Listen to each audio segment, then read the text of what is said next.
Assalamualaikum warahmatullahi wabarakatuh.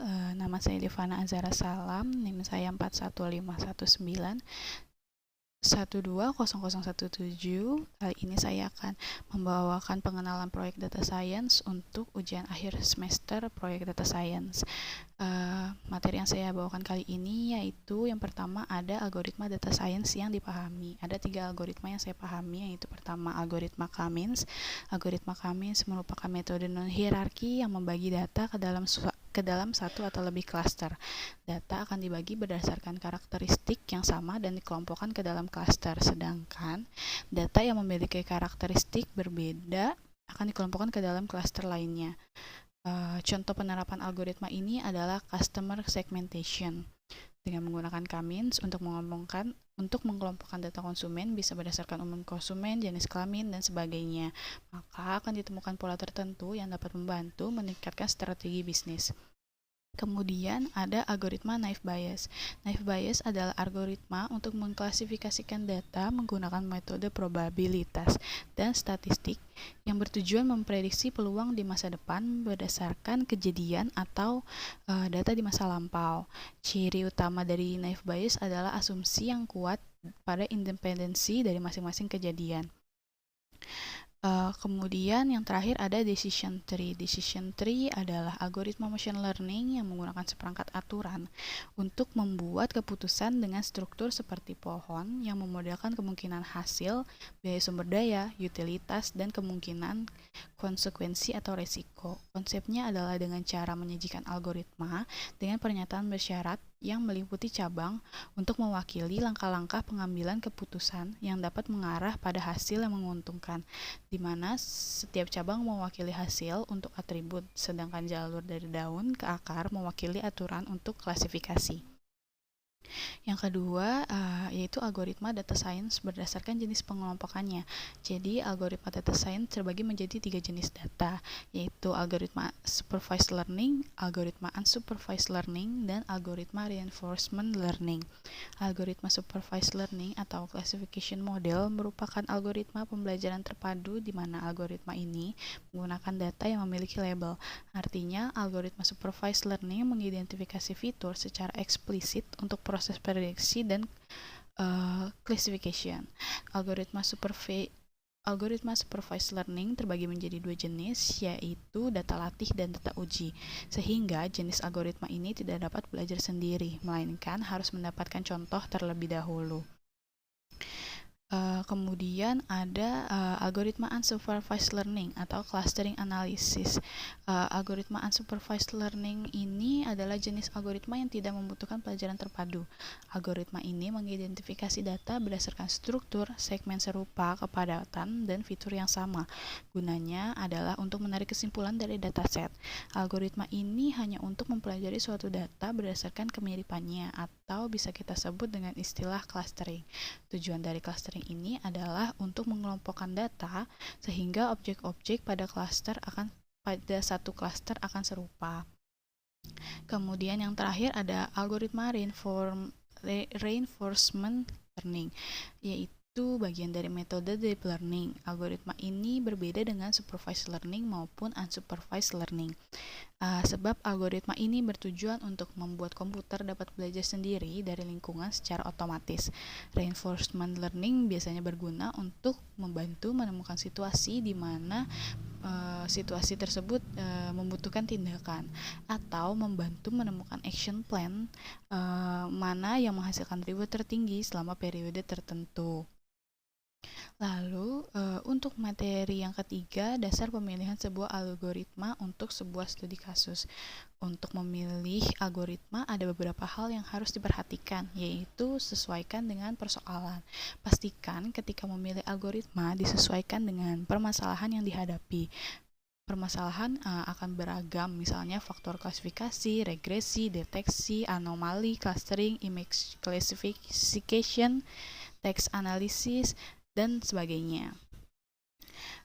Jika sudah mengklasifikasikan dan memetakan masalah yang ada, maka selanjutnya mengeliminasi algoritma yang tidak digunakan. Hal ini bisa mengefisiensikan waktu dan pemetaan. Kemudian ketahui ukuran training set.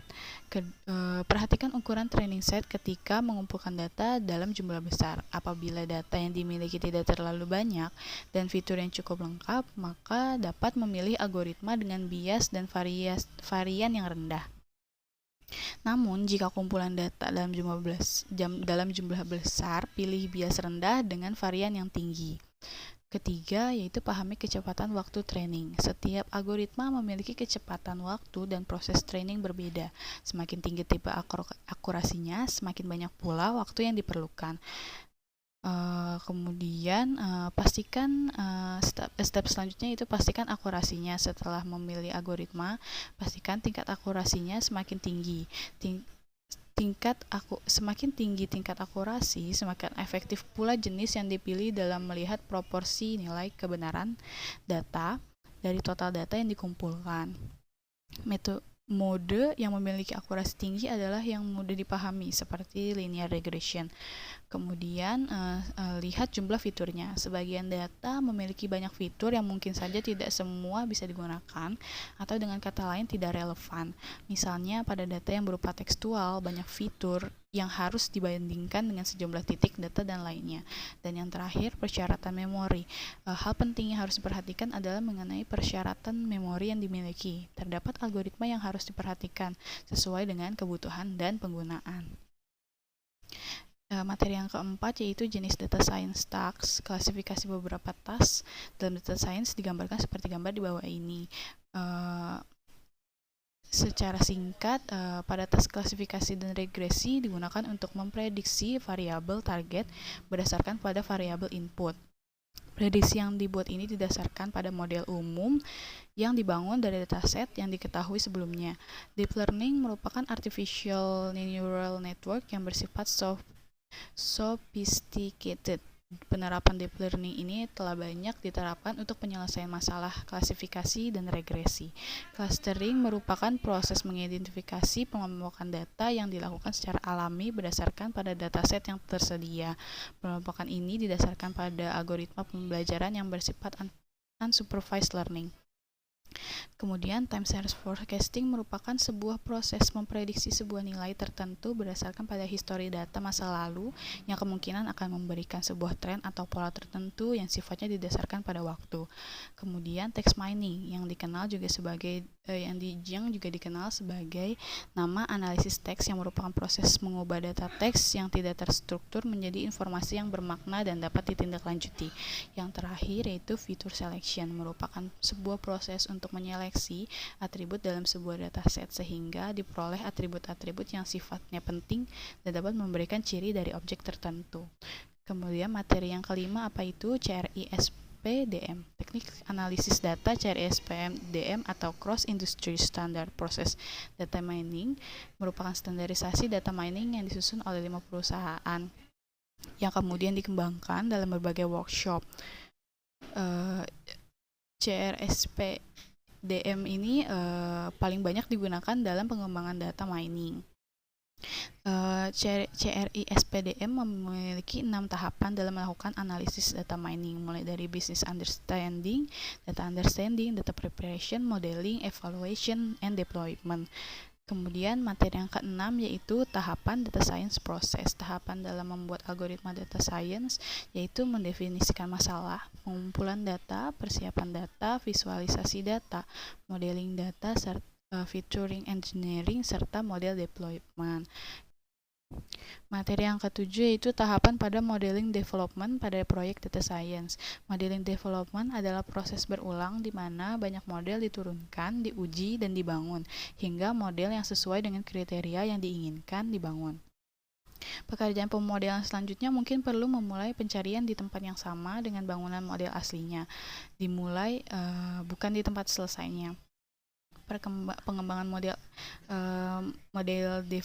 ML melibatkan akuisisi data dari berbagai sumber terpercaya, pemrosesan data agar sesuai untuk membangun model, memilih algoritma untuk membangun model, menghitung metrik kinerja, dan memilih model dengan kinerja terbaik.